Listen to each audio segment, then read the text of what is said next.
Good. Well, great call there as you alerted our viewers to cloud computing. What did you know then that made you think that he might win the Preakness? Well, for one, he's developed just this big, beautiful horse.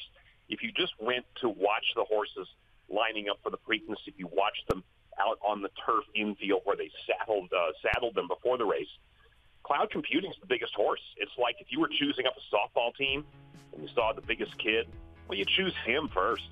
And he's just big and bold, and you just can't get over how gorgeous this horse is. You got a horse crush on this horse. And so, and a lot of what I was explaining a couple weeks ago, actually, he was already growing into himself, but he had injuries as a 2-year-old. And this is the first time since 2006 that a horse has won the Preakness after skipping his entire 2-year-old season. It's extremely rare in the case of the Kentucky Derby. It hasn't happened since the 19th century. But coming into the Preakness, slightly shorter race, maybe more honest because you don't have the big traffic jam with the bigger field. It was a good spot for a horse like Cloud Computing, who had problems getting out of the gate in the Wood Memorial, still finished third, and really had to chase a very hot pace before that in the Gotham Stakes, and finished a stout second. So here he is. Not sure he can go 1.5 miles, but it sounds like we may see him in the Belmont Stakes. All right. What are the chances, though, that if Cloud Computing had run in the Kentucky Derby, that we'd be talking about a potential Triple Crown going for this particular horse and this whole team on in 3 weeks now at the Belmont? A little of it has to do with the draw. A little of it has to do with the trip.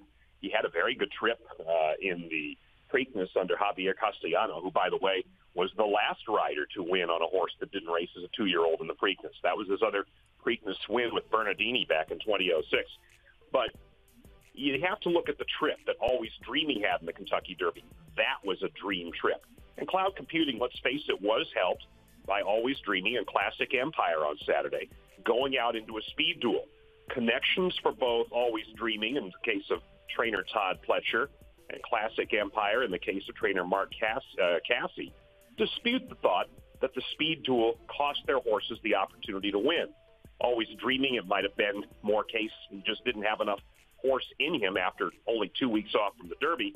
And in the case of Classic Empire, the thought there was from trainer Mark Cassie that, well, he lost his dueling partner at the front of the race, and so he didn't have an incentive to keep going. I dispute that. So I think in all of those cases, Cloud Computing had things fall just right for him in the Preakness. Not saying he couldn't have won the Derby, but it did go right for him in this race. And the other question on Cloud Computing remains, can he get the distance? And when you have horses burning out ahead of you, a horse that maybe can't get the distance is helped. And I think that's what happened in part on Saturday.